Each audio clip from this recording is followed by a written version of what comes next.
और मोदी जी के अंदर वाकई में उनका 56 इंच का सीना है। तो नरेंद्र मोदी जी चुनाव लड़के दिखा दे पंजाब से, बनारस छोड़ दें और पंजाब से लड़के दिखा दें, फिर इन्हें पता चल जाएगा कि आपने कुछ काम नहीं किया है सिवाय हिंदू मुसलमान के। साल 2024 का चुनाव सर पर है, वापस से हिंदू मुसलमान देश में शुरू हो गया है। योगी जी का भाई पुराने वाला कारनामा, मस्जिदों से लाउड स्पीकर उतरवाना, मतलब जैसे ही 24 का चुनाव आया इनको मंदिर और मस्जिद का मुद्दा उठाना है, फिर राम मंदिर के नाम पर लोगों से वोट मांगना है, ये इनका एजेंडा है। तो भारतीय जनता पार्टी का बुरा हाल होने वाला है कि सुपड़ा साफ होने वाला है। अरे नोटिस इस देश के अंदर हर भाजपा की बुराई करने वाले को मिलता है। प्रधानमंत्री नरेंद्र मोदी जी कभी 50 करोड़ की गर्लफ्रेंड बोलते हैं, उनको कोई नोटिस नहीं आता, उनके ऊपर कोई कार्रवाई नहीं होती। क्यों नहीं होती जरा कोई सवाल। जब से नरेंद्र मोदी कुर्सी पे विराजमान हुए देश हारा ही हारा है। प्रधानमंत्री नरेंद्र मोदी जी पनौती हैं। बड़े पत्रकार कौन से बड़े पत्रकार, ये सब बिकाऊ पत्रकार हैं, अपना जमीर गिरवी रख के आए हुए हैं ये सब लोग। ये लोग कोई चौथा स्तंभ नहीं है, ये देश की बर्बादी, देश के नाश का पहला कारण है ये बीजेपी के पत्रकार हैं, याद रखिए। कोई चौथा पिलर नहीं है,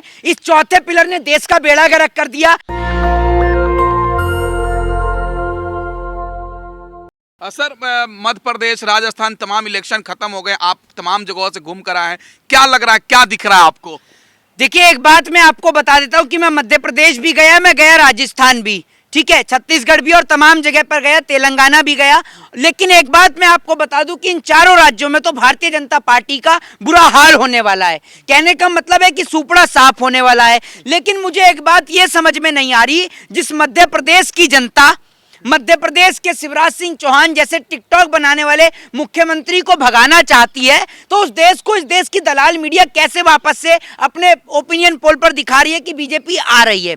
एक बात मुझे बताइए कि ये जो बीजेपी है ये कैसे आएगी, कैसे आएगी? इसलिए आएगी कि महिलाओं को निर्वस्त्र कर घुमाया गया, नौजवानों को लठ से पिटवाया गया। मध्य प्रदेश के मुख्यमंत्री एकमात्र ऐसा मामा है जो अपने भांजों को ही पिटवाने का काम करता है। भांजों को पिटवाने का काम करता है का मतलब ये कि ये अब कभी नौजवानों के ऊपर लाठी डंडे चार्ज करवाता है, कभी इस देश के नौजवानों के ऊपर लठ बरसवाने का काम करता है, जब वो रोजगार मांगे तो उन्हें पिटवाने का काम करता है। तो कैसे जीतेगी जरा ये मुझे आप बता दीजिए। बीजेपी बड़े-बड़े मीडिया तो दिखा रहे हैं ना कि देखिए उनका काम है इस देश में तलवे चाटने का, इस देश के पत्रकारों का काम है सरकार की जो है गुलामी करने का। ये लोग कहने को देश का चौथा स्तंभ है, ये लोग कोई चौथा स्तंभ नहीं है, ये देश की बर्बादी, देश के नाश का पहला कारण है। इनकी वजह से ये देश बर्बाद हो रहा है।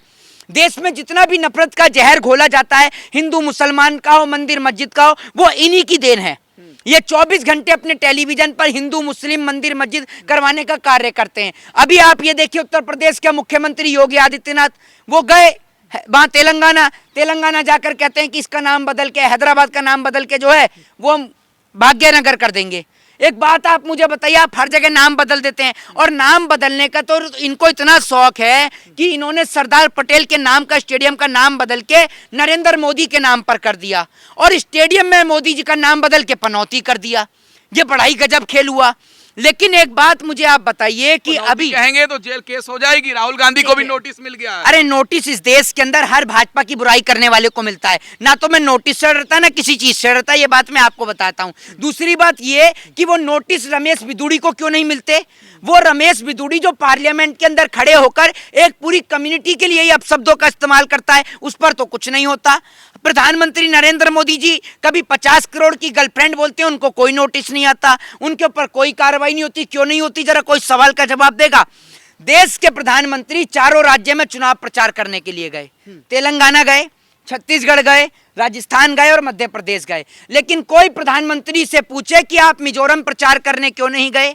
मिजोरम में अब तक एक भी रैली नहीं करी है मोदी जी ने, एक भी रोड शो नहीं करा। इसलिए नहीं करा क्योंकि देश की सबसे बड़ी पार्टी, विश्व की, माफ करिएगा देश की तो बोलते भी नहीं है, विश्व की सबसे बड़ी पार्टी बताने वाले भाजपा के नेताओं को मिजोरम के अंदर कैंडिडेट नहीं मिला, प्रत्याशी नहीं मिला। वो इसलिए नहीं मिला क्योंकि वहां के लोग मणिपुर की घटना से नाराज थे, इसीलिए मिजोरम के अंदर मोदी जी को कोई प्रत्याशी भी नहीं मिला, और मोदी जी प्रचार करने भी नहीं गए। वहां की जनता तो इंतजार कर रही है मोदी के स्वागत का। क्यों नहीं जाते मोदी जी मिजोरम में? वहां भी स्वागत देख रहे हैं कितना बेहतरीन होता है, क्यों नहीं जाते वहां पर? राजस्थान तो गए थे ना, मध्य प्रदेश गए, वो भी तो देख। राजस्थान मध्य प्रदेश गए। मैं तो अब की बार ये कहता हूं कि अगर मोदी जी ने वाकई में ही काम किया है और मोदी जी के अंदर वाकई में ही उनका 56 इंच का सीना है, तो नरेंद्र मोदी जी चुनाव लड़के दिखा दे पंजाब से, बनारस छोड़ दें और पंजाब से लड़के दिखा दें, फिर इन्हें पता चल जाएगा कि आपने कुछ काम नहीं किया है सिवाय हिंदू मुसलमान के। साल 2024 का चुनाव सर पर है, वापस से हिंदू मुसलमान देश में शुरू हो गया है।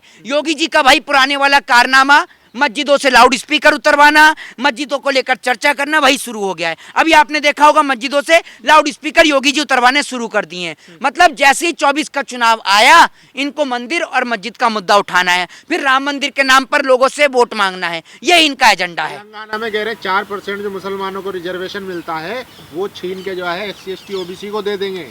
आपके राज्य में हमें पता है कि आप SC ST OBC को देंगे। इन्हीं के उत्तर प्रदेश के अंदर एक बेटी के साथ हाथरस में जो घटना हुई वो पूरे देश ने देखा। इन्हीं के सरकार के राज्य में मध्य प्रदेश के अंदर एक आदिवासी के ऊपर किस प्रकार से एक व्यक्ति मूत देता है, मूतने का काम करता है, इन्हीं की सरकार के राज्य में हुआ। आप देंगे SC ST OBC को आरक्षण है? आपकी सरकार के राज्य में SC ST OBC के ऊपर अत्याचार हुआ। आपकी सरकार थी कर्नाटक में, एक महिला ने टंकी से पानी पी लिया तो उस टंकी को गौमूत्र से धुलवाया गया। आप देंगे आरक्षण SC ST को? है?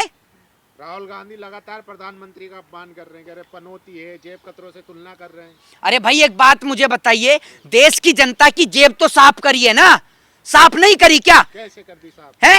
कैसे साफ कर दी? कैसे साफ कर दी? एक बात आप मुझे बताइए, आज से पहले सिलेंडर जो है मोदी सरकार के राज में सिलेंडर आप देख लीजिए कितने का था। ओ सॉरी 2014 में सिलेंडर कितने का था, आज कितने का है? 2 करोड़ रोजगार का जो वादा किया वो कहां गया? और इस देश के अंदर एयर इंडिया, BSNL, MTNL और सरकारी कंपनियां कहां गई? भारत जो ग्लोबल हंगर इंडेक्स में भुखमरी के मामले में आ गया, ये क्या है? एक बात मुझे बताइए, अगर प्रधानमंत्री पनौती हैं या नहीं, इस सवाल का जवाब इस देश की जनता दे देगी। नरेंद्र मोदी जी के राज में आज तक भारत कोई भी वर्ल्ड कप नहीं उठा पाया। 1983 में कपिल देव की कप्तानी में उठाया, उस समय भारत देश के प्रधानमंत्री श्रीमती इंदिरा गांधी थी, ठीक है। उसके बाद में महेंद्र सिंह धोनी की कप्तानी में उठाया वर्ल्ड कप साल 2011 के अंदर। उस टाइम पे भारत देश के प्रधानमंत्री डॉक्टर मनमोहन सिंह थे। लेकिन जब से नरेंद्र मोदी कुर्सी पे विराजमान हुए, देश हारा ही हारा है।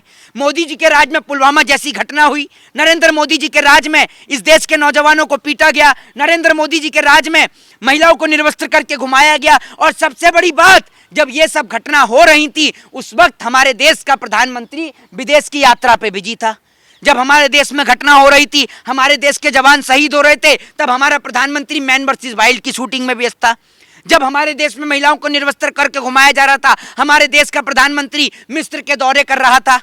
कहां जाते हैं प्रधानमंत्री नरेंद्र मोदी जी? जरा ये तो बताइए, प्रधानमंत्री नरेंद्र मोदी जी पनौती हैं या नहीं, ये पूरा देश बताएगा। हम भुखमरी के मामले में नंबर 1 आ गए, हमारा देश बेरोजगारी से जूझ रहा है, हमारे देश के नौजवान जो हैं उनके पास रोजगार नहीं बचा, हमारे देश का किसान आत्महत्या कर रहा है, हमारे देश का नौजवान भुखमरी से मर रहा है, हमारे देश के नौजवान के पास रोजगार नहीं है, है? तो क्या प्रधानमंत्री नहीं है? इतनी समस्या रहती तो भाजपा जहां जहां चुनाव हो रहा जीत कैसे रही है? जनता खुश है तभी तो वोट दे रही है। जनता काहे की खुश है? खुश तो आप हो, पेट आपका ये लंबा चौड़ा हो गया, जनता कहां से खुश है? अरे इनका पेट तो दिखाए कोई, इसकी नहीं। अरे भैया, बड़े पत्रकार तब चुनाव भाजपा जीत रही है ना भाई। अरे बड़े पत्रकार तो क्या करते हैं, बड़े पत्रकारों का तो बस नहीं चल रहा, उनके टीवी चैनलों का कर्जा माफ हो गया, बड़े पत्रकारों का बस नहीं चल रहा। मोदी जी को बोल दें कि जूता साफ कराने की जरूरत नहीं, हम चाट के साफ कर देंगे। बड़े पत्रकार कौन से बड़े पत्रकार? ये सब बिकाऊ पत्रकार हैं, अपना जमीर गिरवी रख के आए हुए हैं ये सब लोग। नरेंद्र मोदी जी इस देश की 125 करोड़ जनता के, आप ये समझ लीजिए, वो महबूब हैं जो शादी से पहले 1000 वादे करते हैं, लेकिन शादी के बाद एक भी वादा पूरा नहीं करते, याद रखिए जी। एग्जिट पोल में भाजपा की सरकार बन रही है भैया, क्यों नहीं आएगी? अरे एग्जिट पोल में भाजपा की सरकार क्यों नहीं आएगी? भाजपा ने ये जो इनको पालतुओं को पाल रखा है वो इसी दिन के लिए तो पाल रखा है कि तुम पूरा मेरा मेमोरेंडम क्रिएट करो। ये भारतीय जनता पार्टी के लोग, जो भाजपा के पत्रकार, ये बीजेपी के पत्रकार हैं, याद रखिए। तभी तो सुभाष चंद्र का कर्जा माफ हुआ, क्योंकि सुभाष चंद्र का चैनल यूं रहता है, यूं।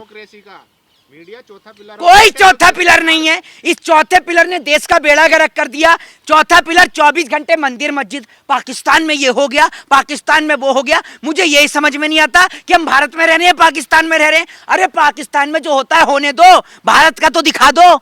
इन्हें वहां भारत का नहीं दिखाया जाता। मणिपुर, इजराइल पहुंच गए रिपोर्टिंग करने के लिए। ये बहुत महाफालतू लोग हैं। देश के लोगों से निवेदन करूंगा कि इनको देखना बंद कर दें, तभी इनका आर्थिक बहिष्कार करें, इन चैनलों का बहिष्कार करें, अपने टीवी चैनल से इन्हें कट करवाएं, तभी इस देश का कुछ भला हो सकता है। जय हिंद, जय भारत, वंदे मातरम।